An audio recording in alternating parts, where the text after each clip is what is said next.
Dans le nouveau département de Keur Massar, la population ne dort plus à 3 mois de l'hivernage. À l'unité 3, le délégué de quartier ne cache pas ses inquiétudes. Mais ce que j'ai à dire, c'est que parler des inondations au niveau de l'unité 3 remonte un peu vers les années 2012, parce que c'est en 2012 qu'on enregistre les premières inondations dans les parcelles assainies. Encore une fois, vous entendez parcelles assainies. Ce sont des terrains qui nous ont été vendus par la SNHLM. Donc, ce n'est pas des habitations de fortune. Ça, c'est un. Deuxièmement, un bon nombre de personnes ont été encouragées par le terme les parcelles assainies. Mais il n'y a aucun assainissement.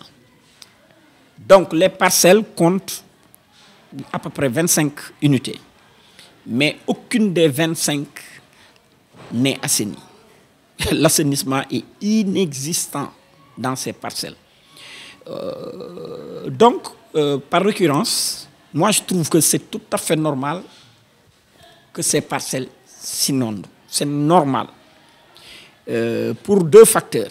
Le premier, le plan Jaxaay qui a été érigé par l'ancien président suite aux inondations de 2005 surplombe les autres unités. Donc naturellement, les eaux ruissellent de manière naturelle vers les bas-fonds, c'est-à-dire les unités qui sont dans des reliefs inconfortables, dont l'unité 3, l'unité 9, etc. Bon, du coup, toutes les eaux s'accumulent dans cette zone, qui est l'épicentre des inondations. Et on peut en citer plus de 10 quartiers. Voilà. Donc il y a l'unité 1, l'unité 2, l'unité 3 qui s'inonde, l'unité 4 qui s'inonde, 5, 6, 9, 14, 15, 27, Sant Yalla, Sëñ Mansour Sy, Jokkul Alaaji Paate, etc., etc. Voilà. Bon, maintenant, le président de la République, on le remercie de passage, était très sensible à notre situation de 2020. Parce que il nous avait rendu visite.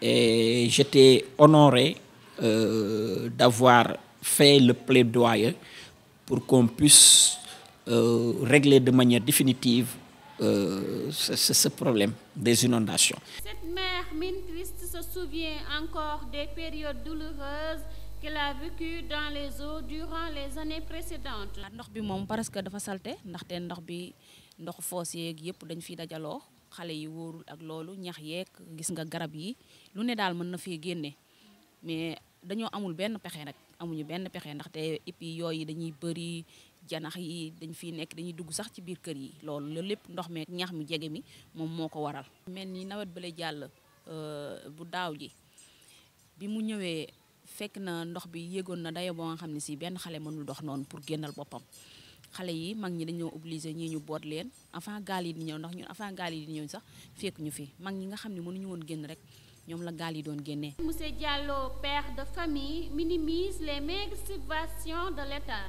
Bon, il y a des gens qui le disent, mais personnellement, je ne l'ai pas vu. Mais il y a des gens qui disent qu'il y a des serpents ici. Bon. Mais moi, personnellement, je ne l'ai pas vu. Ah, mais si la situation persiste, pour qu'on règle définitivement les inondations au niveau de l'unité 3 Keur Massar. Mais jusqu'à présent, il n'y a rien, rien n'est fait. Les travaux d'assainissement avancent lentement.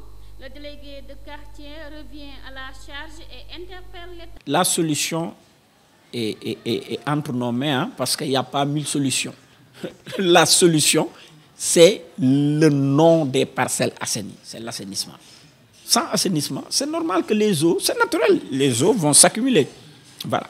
Maintenant, il a annoncé à l'occasion de sa visite qu'il va déclencher un programme d'urgence qui va accompagner le projet proprement dit, qui signifie Programme de gestion des eaux pluviales et pour le changement climatique. Et comme le financement de la Banque mondiale peut tirer en longueur, il avait injecté 15 milliards. 15 milliards. Hein? Bon, donc du coup, dès le 10 novembre, on a vu la publication de l'appel d'offres. Ça a une signification. Visiter le 17, faire des promesses, le 17 septembre, le 10 novembre, paf, l'appel d'offres est lancé. Un mois après, attribution. Et il y avait 7 sociétés, dont SVTP, CSTP, Enenchine, Socetra, Getran, CDE et Eiffage. Bon, le marigot de Mbao a la capacité, mais ce qui se pose, moi, à mon avis, le problème qui se pose, c'est si on fait des bassins, hein, c'est pour retenir l'eau du moment où le flux vers Mbao sera contrôlé. C'est pour contrôler le flux vers Mbao. Mais cette quantité qui sera stockée, est-ce que les calculs ont été faits pour stocker toutes les eaux de Keur Massar? La population de Keur Massar lance une alerte au gouvernement de répondre à leurs besoins et de renforcer les canaux pour mieux éviter les inondations.